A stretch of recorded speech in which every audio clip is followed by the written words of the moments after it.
Morning, नमस्कार और जोहार। आप सभी का स्वागत है द न्यूज पोस्ट में और मैं हूं आपके साथ सुहाना।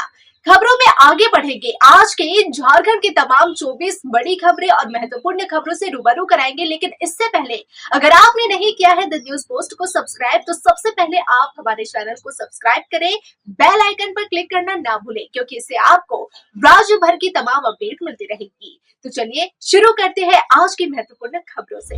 आज राजधानी रांची में अधिकतम तापमान 26 डिग्री सेल्सियस और न्यूनतम तापमान 15 डिग्री सेल्सियस रहेगा। वहीं जमशेदपुर में अधिकतम तापमान 31 डिग्री और न्यूनतम तापमान 20 डिग्री सेल्सियस रह सकता है। धनबाद में अधिकतम तापमान 27 डिग्री और न्यूनतम 17 डिग्री रहेगा। डाल्टनगंज में अधिकतम 27 डिग्री और न्यूनतम 14 डिग्री, जबकि देवघर में अधिकतम 25 डिग्री, न्यूनतम तापमान 13 डिग्री सेल्सियस रहेगा। वहीं मैक्लूज की गंज का अधिकतम 27 और न्यूनतम 12 रह सकता है। झारखंड दिवस को लेकर दुमका में झामुमो का भव्य कार्यक्रम हुआ। इस दिवस को संथाल परगना के लोग किसी उत्सव से कम नहीं मानते। पूरे संथाल परगना से हजारों की संख्या में झामुमो के लोग दुमका पहुंचे। इस कार्यक्रम में हेमंत सोरेन, कल्पना सोरेन समेत सभी झामुमो के नेता भी मौजूद रहे। कार्यक्रम देर शाम शुरू हुआ, जो रात तक चलता रहा। इस दौरान पूरा दुमका शहर अलग ही अंदाज में दिखा। इसे इस रूप में भी देख सकते हैं कि झामुमो की ताकत कैसी है पूरे संथाल परगना में। तभी तो इसे लेकर सभी खुशी नाचते झूमते अपने नेता हेमंत सोरेन को सुनने आए थे। मंच से हेमंत सोरेन ने अपने पूर्वजों और आंदोलनकारी को याद किया। शहादत को याद करते हुए हेमंत सोरेन ने मंच से हुंकार भरा। हेमंत सोरेन ने कहा कि हमें कुछ लोग रोकना चाहते हैं, लेकिन शायद वह ये भूल गए कि हमारे पूर्वज किसी जेल या दिवस में कैद रहने में डरना नहीं सिखाया। तुम जितना जुल्म करोगे, आदिवासी उतना मजबूती के साथ उठकर खड़ा होंगे। हमारे खून में गलत को गलत बोलने की ताकत है। पिछले साल आपसे दूर रखने के लिए जेल में डाल दिया, लेकिन वापस अब आपके बीच में है। यह उन लोगों के लिए सोचने वाला समय है जो आदिवासी होकर भी गलत जगह पर बैठकर आदिवासी के खिलाफ साजिश में शामिल होते हैं। झारखंड के सबसे बड़े जीएसटी रेट का मामला लगातार बड़ा आकार लेता जा रहा है। कई अन्य लोगों के बेनकाब होने की संभावना बढ़ती जा रही है। 150 करोड़ की गड़बड़ी बढ़कर अब 400 करोड़ के आसपास पहुंच गई है। इसी तरह फर्जी कंपनियों की संख्या भी 30 हो गई है। कई नए नाम भी सामने आ रहे हैं। सूत्रों के अनुसार जांच जब आगे बढ़ी तो सौरभ सिंघल और उनके साझेदार शिवम सिंह की 5 से 6 नई फर्जी कंपनियों का खुलासा हुआ। अब तक हुई जांच में 30 फर्जी कंपनियों के जरिए 400 करोड़ रुपए से अधिक का इनवॉइस काटने का पता चला है। हो सकता है कि जांच अभी जारी रहे और कई फर्जी कंपनियों का खुलासा हो जाए। झारखंड सरकार बेटी बचाओ बेटी पढ़ाओ की दिशा में एक कदम और आगे बढ़ने जा रही है। राज्य में पढ़ने वाली बेटियों को अब हर माह 1000 रुपए दिया जाएगा। इसे लेकर विभाग प्रस्ताव तैयार करने में जुटा है। जल्द ही इसे सदन के पटल पर रखा जाएगा, जिसके बाद राज्य की बेटियों को नई योजना के तहत पैसा मिलेगा। यह पैसा महाविद्यालय और विश्वविद्यालय में पढ़ने वाली छात्राओं को दिया जाएगा, जिससे घर से कॉलेज आने जाने में उन्हें कोई दिक्कत ना हो। आने जाने की भाड़ा यात्रा भत्ता के रूप में सरकार देगी। इस योजना को तैयार करने के लिए उच्च और तकनीक शिक्षा विभाग इससे जुड़े प्रस्ताव को तैयार कर रही है। इस योजना का लाभ मैया योजना की लाभुक भी उठा सकती है। 2500 रुपए के साथ अब 1000 रुपए अतिरिक्त यात्रा के भत्ते के रूप में उन्हें मिल सकेगा। जल्द ही 2025-26 के बजट में से शामिल कर योजना को धरातल पर उतारा जाएगा। इस योजना का लाभ करीब 90,000 छात्राओं को मिल सकेगा। इस योजना की शुरुआत के पहले ही झारखंड में जश्न का माहौल है। झामुमो नेत्री कल्पना सोरेन ने अपने सोशल साइट पर इसे लेकर खुशी जाहिर की। साथ ही कई लोगों ने इसे सरकार की दूरदर्शी सोच बताया। बोकारो स्टील प्लांट ने पिछले महीने भिलाई स्टील प्लांट को पीछे छोड़ दिया है। इस साल के जनवरी महीने में 3,37,500 टन क्रूड स्टील का उत्पादन कर steel authority of India limited में इतिहास रच दिया है। इससे पहले भिलाई इस्पात संयंत्र के खाते में यह रिकॉर्ड दर्ज था। भिलाई स्टील प्लांट ने 3,37,184 टन का रिकॉर्ड एक महीने में कायम किया था। बोकारो स्टील प्लांट अब उसे पार कर गया है। बोकारो स्टील प्लांट पर अभी सबकी नजर टिकी हुई है। अभी केंद्रीय इस्पात मंत्री और इस विभाग के राज्य मंत्री बोकारो और धनबाद के चासनाला का दौरा कर दिल्ली लौटे हैं। बोकारो स्टील प्लांट से उत्पादन बढ़ाने की तैयारी है। मंत्रियों ने इसकी घोषणा भी की। कांडी थाना क्षेत्र का मामला है, जहां एक महिला का एक युवक के साथ अवैध संबंध था। इतना ही नहीं, महिला अपने आशिक से अपनी नाबालिग बेटी के साथ अश्लील हरकत करवा रही थी और तो और अपनी बेटी को इस गलत हरकत का साथ देने को उकसा रही थी। महिला अपनी 15 वर्षीय नाबालिग बेटी को अपने आशिक के साथ अवैध संबंध बनाने को मजबूर कर रही थी। मामला प्रकाश में तब आया जब पीड़ित नाबालिग बेटी ने थाने में जाकर लिखित शिकायत दर्ज करवाई, जिसके बाद पुलिस ने कार्रवाई करते हुए अभियुक्त और पीड़िता की मां को गिरफ्तार कर लिया। अपने लिखित शिकायत में पीड़िता ने आरोप लगाया है कि उसकी मां और रंगनाथ यादव उर्फ रघुनाथ यादव जबरदस्ती अश्लील कार्यों को करते हुए दिखाया गया। साथ ही रंगनाथ यादव ने अकेला देखकर उसके साथ धड़ पकड़ कर गलत करने का प्रयास किया। वहीं इस संदर्भ में पूछे जाने पर एसडीपीओ ने बताया कि पीड़िता द्वारा दिए गए आवेदन के आलोक में कांडी थाना में मामला दर्ज किया गया। जब मामले का अनुसंधान किया गया तो मामला सही पाया गया। ऐसे में दोनों आरोपी को गिरफ्तार कर लिया गया है। नाबालिग पीड़िता का फर्ज बयान लेते हुए 164 का भी बयान दर्ज करवा लिया गया है। चतरा जिले में नक्सलियों के आतंक एक बार फिर देखने को मिल रहा है। यहाँ के टंडवा प्रखंड के लंबुआ गांव में अज्ञात हथियारबंद नक्सल ने एक मवेशी चुराने वाले की बेरहमी से हत्या कर दी। बताया जा रहा है कि 4 से 5 हथियारबंद नक्सलियों ने आज रविवार की अहले सुबह मवेशी चराने जंगल गए। विष्णु साव का पहले अपहरण किया गया। इसके बाद बेरहमी से विष्णु साव की हत्या कर उसके शव को टंडवा बालूमाथ बॉर्डर पर स्थित जंगल में फेंक दिया गया। नक्सलियों की इस दस्तक से स्थानीय लोग दहशत में हैं। झारखंड में सरकारी दफ्तर में शातिर ठग बैठे हैं, तभी तो झारखंड की गरीब जनता को लूटने में लगे हैं। सोचते हैं क्या पता कल नौकरी रहे या ना रहे, आज ही लूट लो जितना चाहो। कुछ ऐसा ही मोहम्मदगंज अंचल से कहानी सामने आई है। घूस लेते वीडियो वायरल होने वाले राजस्व कर्मचारी बिहार का शातिर है। विभागीय जांच में खुलासा हुआ कि नौकरी दिलाने के नाम पर बिहार में करोड़ों की ठगी के मामले में 2 माह जेल भी जा चुका है। साथ ही झारखंड में फर्जी तरीके से नौकरी लिए है। प्रयागराज महाकुंभ में श्रद्धालु अब तक 34 करोड़ लोग आस्था की डुबकी लगा चुके हैं। बता दें कि कल यानी बसंत पंचमी के अवसर पर तीसरा अमृत स्नान होगा। ऐसे में आज से ही प्रयागराज में श्रद्धालुओं की संख्या बढ़ने लगी है। बसंत पंचमी पर होने वाले अमृत स्नान को लेकर 2 से 4 फरवरी तक प्रयागराज शहर और मेला क्षेत्र में वाहनों की एंट्री बंद कर दी गई है। साथ ही वीवीआईपी पास भी रद्द कर दिया गया है। शनिवार को सीएम योगी ने बसंत पंचमी को लेकर समीक्षा बैठक की। सीएम योगी आदित्यनाथ ने कहा कि प्रमुख स्नान पर्वों और उसके पहले व बाद में किसी तरह का कोई भी वीआईपी प्रोटोकॉल नहीं लागू होगा। साथ ही उन्होंने श्रद्धालुओं की सुविधा के लिए परिवहन निगम और मेला प्रशासन के बीच समन्वय सुनिश्चित करने के निर्देश दिए हैं और कहा है कि देश व दुनिया महाकुंभ की व्यवस्थाओं और इसकी भव्यता की तारीफ कर रही है। हर कोई प्रयागराज संगम आने को उत्सुक है। यह भाव सतत बना रहे, इसके लिए सभी को अपना योगदान देना होगा, क्योंकि 2 और 3 फरवरी महाकुंभ के लिए चैलेंजिंग है। Institute of chartered accountants of India यानी ICAI ने पहली बार स्थानीय निकायों को सम्मानित किया है। उनकी वित्तीय रिपोर्टिंग में उत्कृष्टता के लिए यह सम्मानित किया गया। इस प्रतिष्ठित पुरस्कार के तहत पूरे देश में 4500 से अधिक शहरों के बीच से झारखंड के 2 नगर निकायों को अलग अलग कैटेगरी में विजेता घोषित किया गया। देवघर नगर निगम को ICAI awards for promotion of accounting in level bodies 2024-25 के तहत म्यूनिसिपल कारपोरेशन उपश्रेणी में विजेता घोषित किया गया है।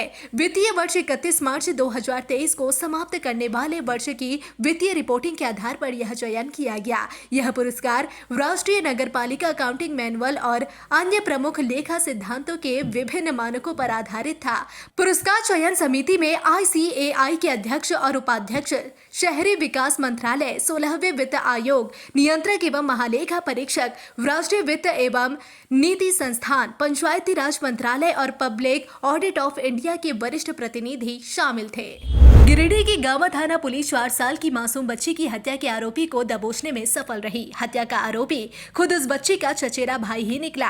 गिरफ्तारी के बाद आरोपी ने अपना जुर्म कबूल कर लिया। आरोपी ने अपना जुर्म कबूल करते हुए कहा कि उसने अपनी 4 साल की चचेरी बहन के साथ दुष्कर्म करने का प्रयास किया था, लेकिन जब उसकी बहन ने चिल्लाना शुरू कर दिया तो उसने उसकी हत्या कर दी। वहीं SDPO राजेंद्र प्रसाद ने बताया कि आरोपी युवक ने अपनी बहन की हत्या करने के जुर्म कबूल कर लिया है, लेकिन पोस्टमार्टम रिपोर्ट के बाद ही यह स्पष्ट होगा कि बच्चे के साथ दुष्कर्म की घटना हुई है या नहीं, या फिर आरोपी झूठी कहानी गढ़ बना रहा है।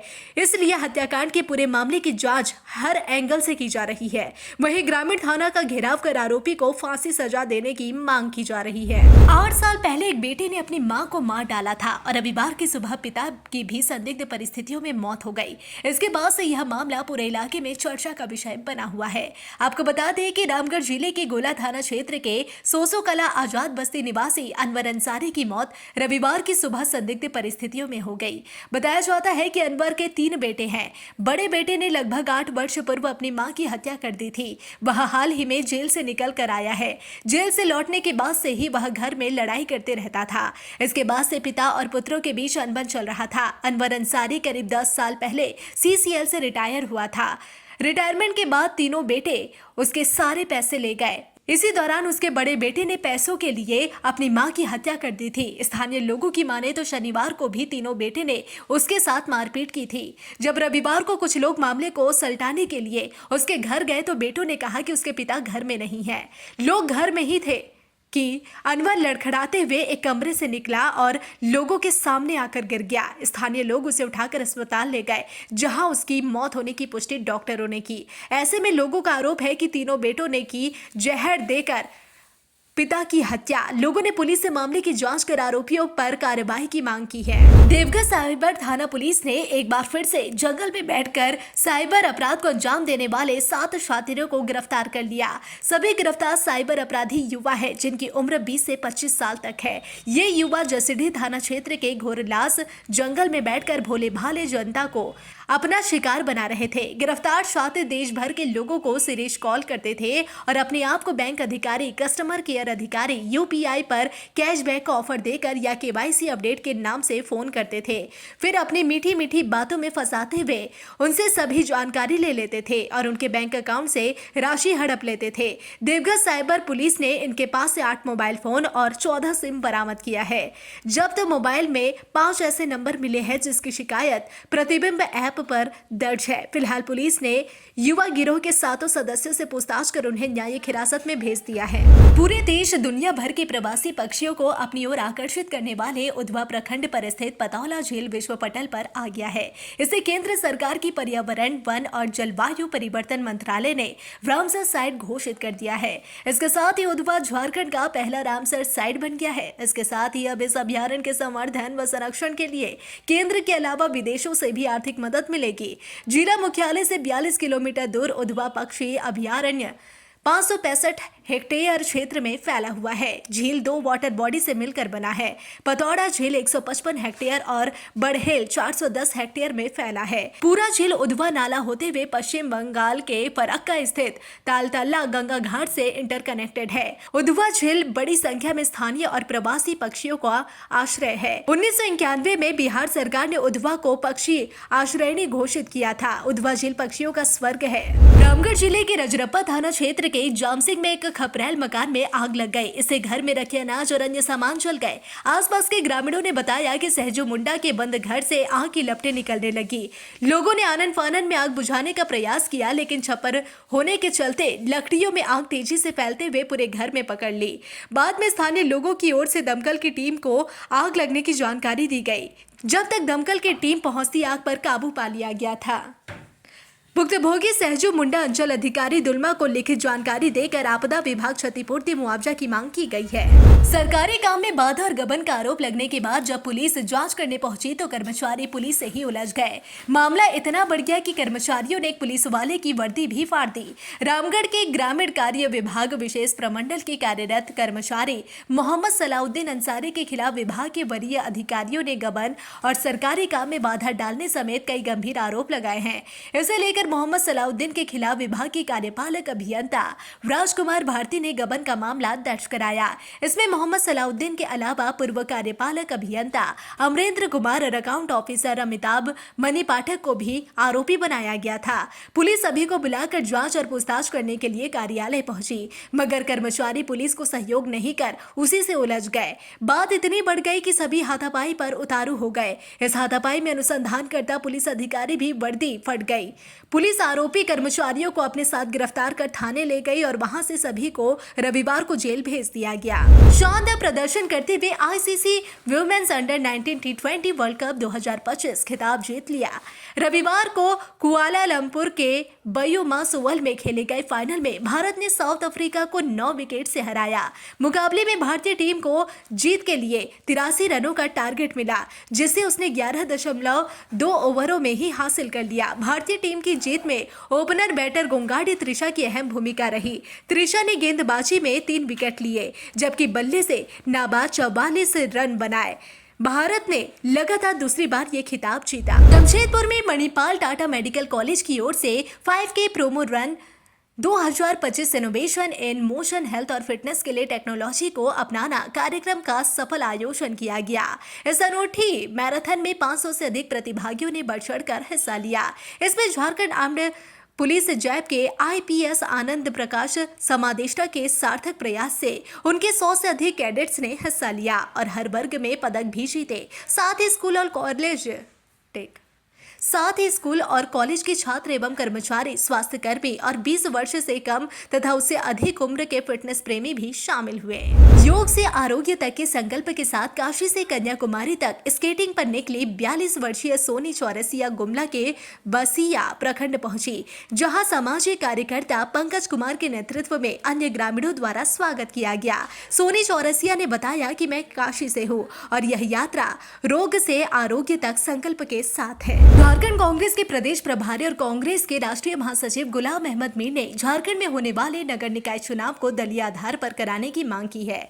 रांची में नगर निकाय चुनाव की तैयारियों को लेकर सभी जिलाध्यक्षों के साथ निकाय चुनाव को लेकर बैठक हुई। कांग्रेस की पश्चिम बंगाल सह प्रभारी एवं AICC के राष्ट्रीय सचिव अंबा प्रसाद ने भी राज्य की सरकार से दलीय आधार पर नगर निकाय चुनाव कराने की गुलाम अहमद मीर की मांग का समर्थन किया है। बता दें कि रांची में कांग्रेस पार्टी के आला नेताओं ने प्रदेश में होने वाले निकाय चुनाव को लेकर बैठक की।